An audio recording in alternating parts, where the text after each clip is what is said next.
Hey Tony, it's Wednesday, and first off, to answer your question of the week, I don't know. I mean, I guess you know, a new hope could work or something along the lines of rebellions are built on hope. I'm not sure. Just some ideas on that. As you know, it's Wednesday, but I talked to you about this yesterday with Witcher yesterday. It wasn't feasible for me to make a video yesterday, so here I am today.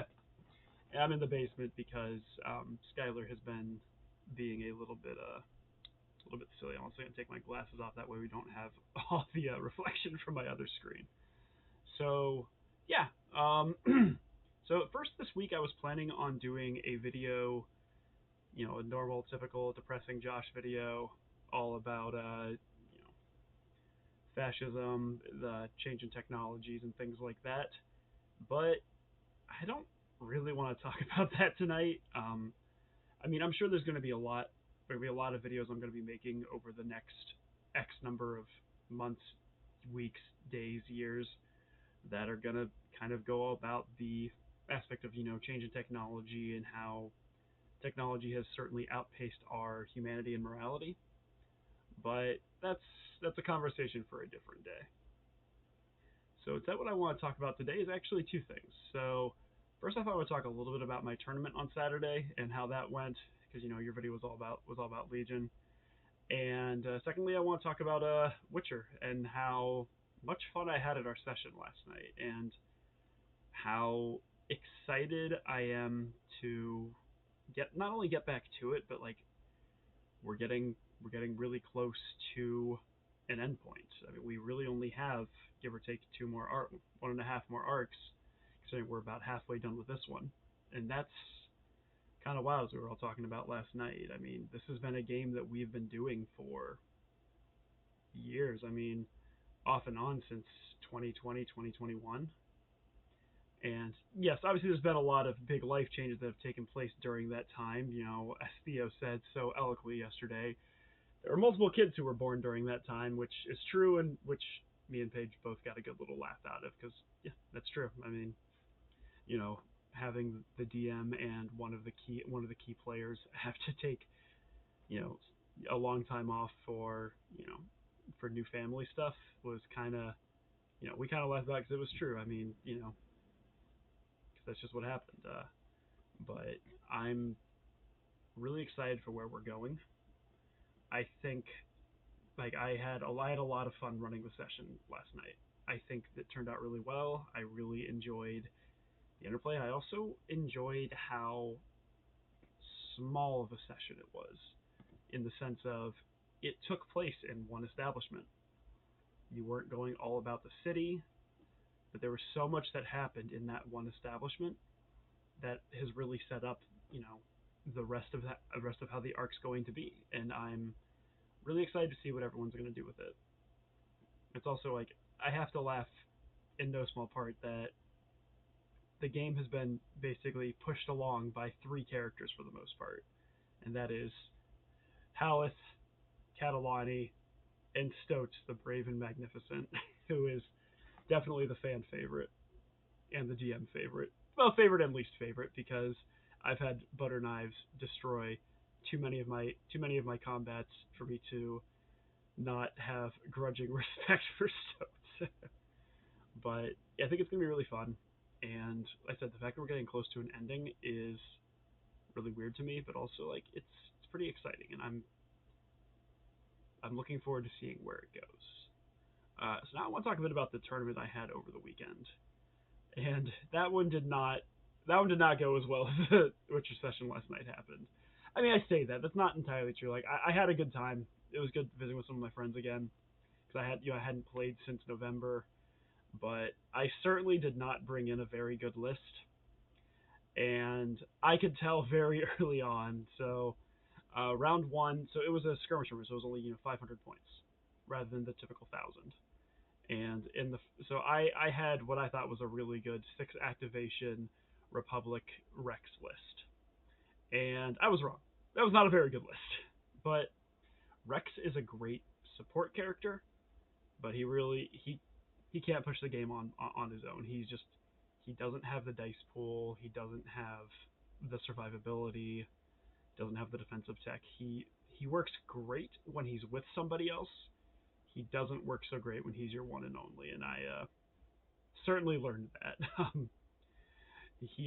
So my first round was against the CIS list, and it was a incredibly silly 5 activation CIS list. This guy's so for spoiler alert, I tied for third out of fourth. So of the 4 people who played, I tied for third. Actually, funnily enough, with this CIS player who I started off with, but so his army was Count Dooku, Darth Maul, and 3 B1 squads. And I wiped his B1 squads pretty quickly. He only had 1 squad left. Unfortunately, that Dooku slash Maul duo just slaughtered me. You know, they both had force choke, so I was always losing, at least 2 models no matter what happened. Dooku is an absolute beast. He is horrifying to go against, and I think especially with some of the new units that are coming out for the CIS, I think Maul is going to be what Anakin was for months, the scariest person to see across the table from you. But Dooku just wiped me completely, and so I lost that first round pretty badly. The second round was against a Vader no, Operative Vader, uh, Director Krennic squad with, I think it was also 6 activations. It had 2 dewbacks and 2 stormtroopers, and that one actually started off pretty well for me. I I killed Krennic pretty quickly. I killed one of his stormtrooper squads pretty quickly, but then Vader got in, and then Vader just wiped the floor with my Delta squad, then wiped the floor with my next like with one of my like phase 1 squads, and then by that point I had fallen too far behind and I was unable to kind of get myself back.